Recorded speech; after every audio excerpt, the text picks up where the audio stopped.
خراب نظر ڈالی ہے تو وہ لشکر لے کر آیا، اور ایسا نہیں کہ سیدھا قتل و غارت شروع کیا۔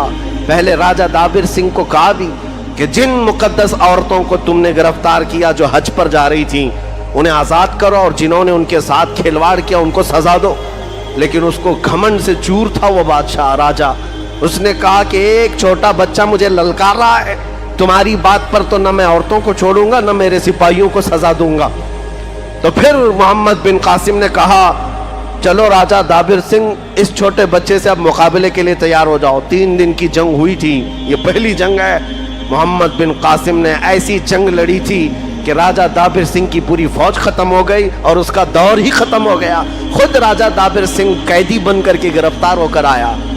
محمد بن قاسم کی یہ تاریخ آج بھی ہندو پنڈتوں کی طرف سے لکھی ہوئی تاریخ میں بھی موجود ہے، اور انہوں نے اقرار کیا کہ ایک نوجوان آیا تھا جو عورتوں کی عزت کے لیے عرب سے نکل کر کے یہاں آ گیا تھا، اور یہاں کے علاقے کے لوگوں نے اسے سلام بھی کیا اور اس کے عدل و مساوات کو اور اس کے انصاف کو سلام کیا تھا۔